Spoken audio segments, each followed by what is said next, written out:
お世話になっております。マサルです。今回はネットワークスペシャリスト令和5年度午後2の問題を使ってケルベロス認証とサムル認証について一緒に勉強していきます。それでは始めていきましょう。この動画は IT 転職のきっかけはきっかけエージェント、エンジニアへの第一歩はスタラボ、スタイルラボ、以上2社のご協力でお送りしています。きっかけエージェントさん、スタイルラボさん、ご協力ありがとうございます。協力企業の詳細は概要欄からご覧ください。まずは令和5年度ネットワークスペシャリスト午後2問2の全体像からお伝えします。この問題では DNS レコード、サーバー証明書、ロードバランサー、X ファーディット4ヘッダー、SSL、TLS オフロード、ケルベロス認証、サムル認証、このようなテーマで出題されていました。ケルベロス認証とサムル認証以外については過去動画でお伝えしています。最初から勉強したい方は過去動画をご覧ください。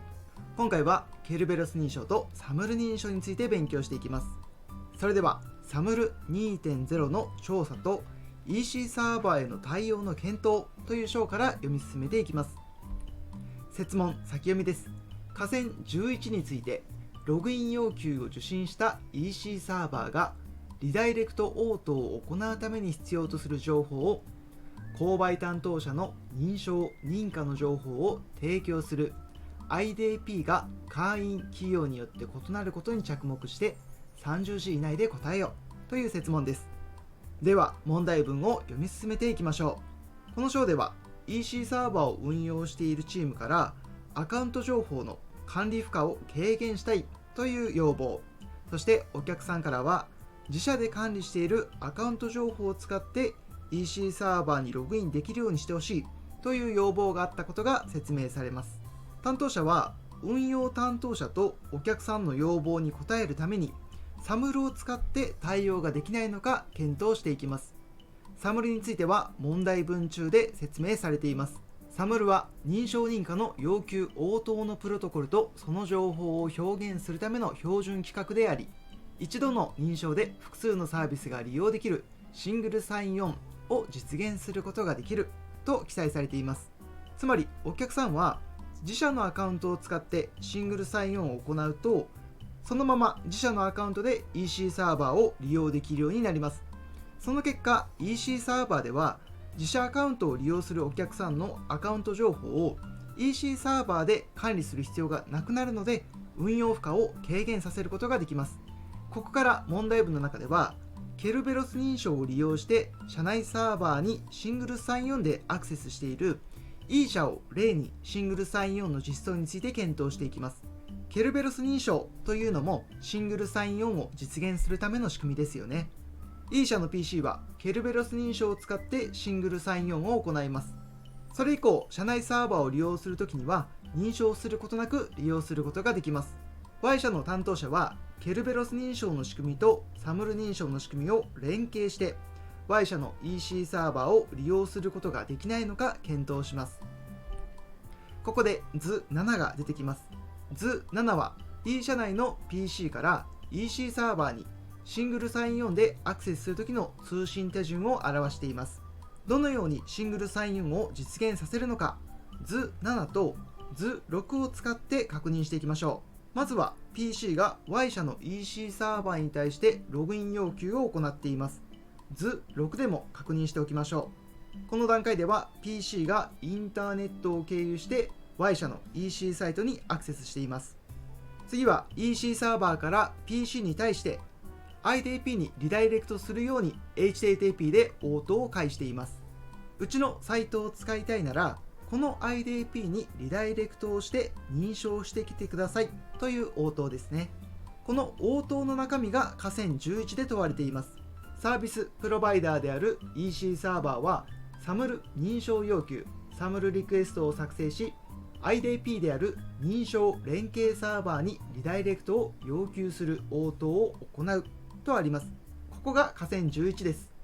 下線11に対してログイン要求を受信した EC サーバーがリダイレクト応答を行うために必要とする情報を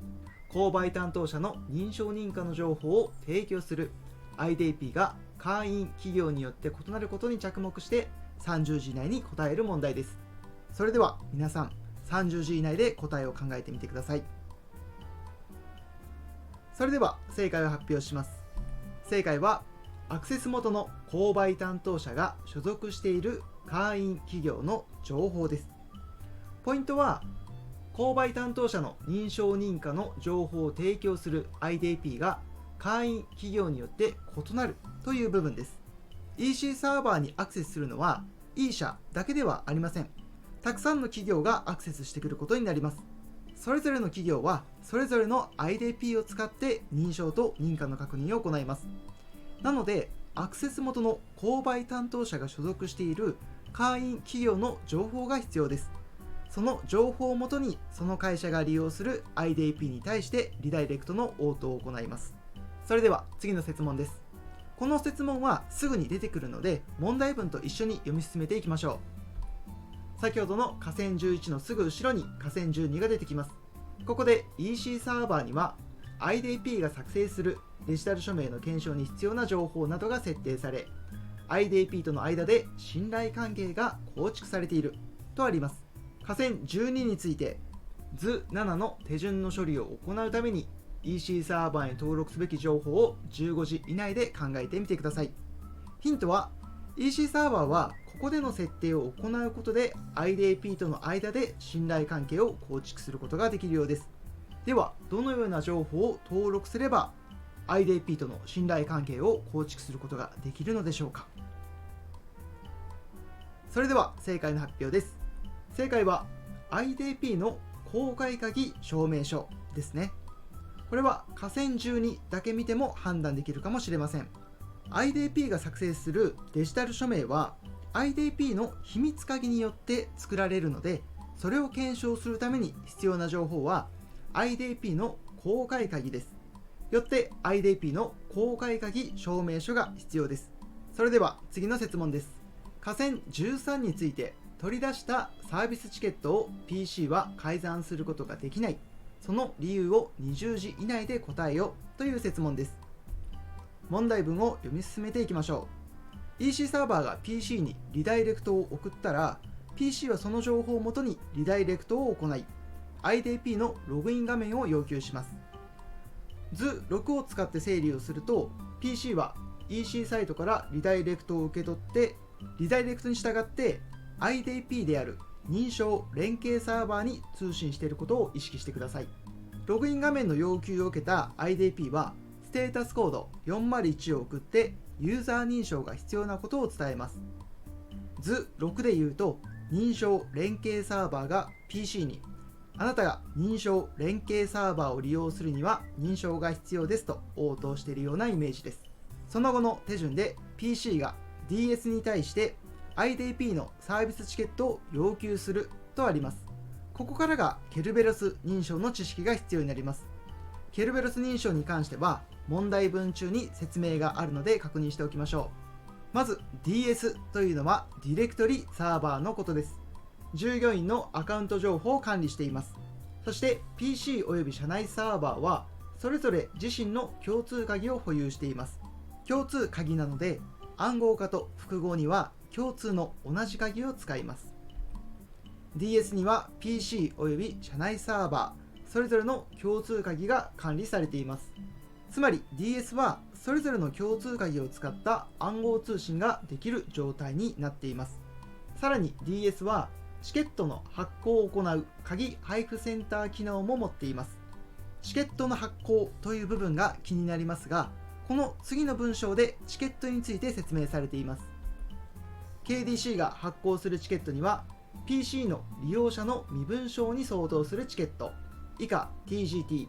と PC の利用者がアクセスするサーバーで認証を受けるためのチケット ST の2種類があると説明されています。 TGT イコール身分証明書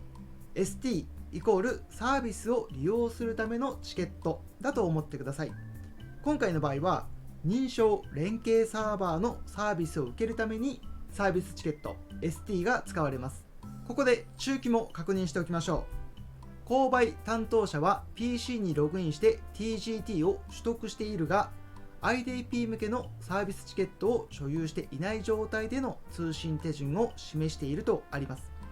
つまり PC には利用者の身分証明書に相当するチケット TGT はすでに取得している状態です。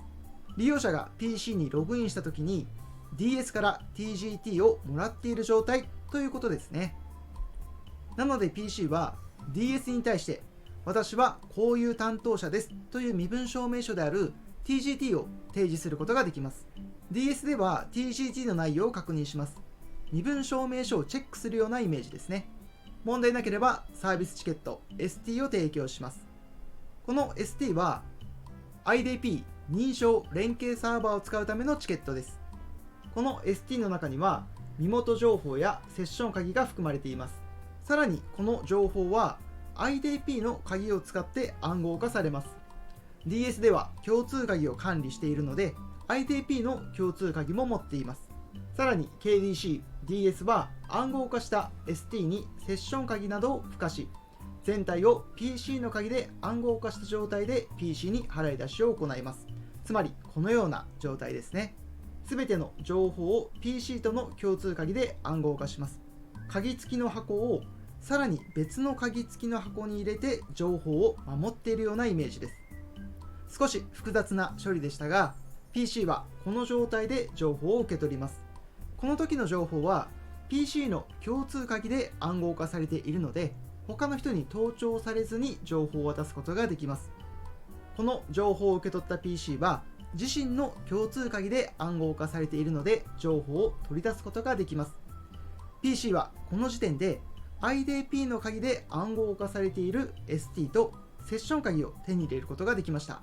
次の工程です。次は IDP に対してサービスチケットを提示します。ここで下線13です。受信した情報の中から ST を取り出しとありますが、取り出した ST を PC は改ざんをすることができません。では皆さん、現在の状況を見てどうして PC は ST を改ざんすることができないのでしょうか。考えてみてください。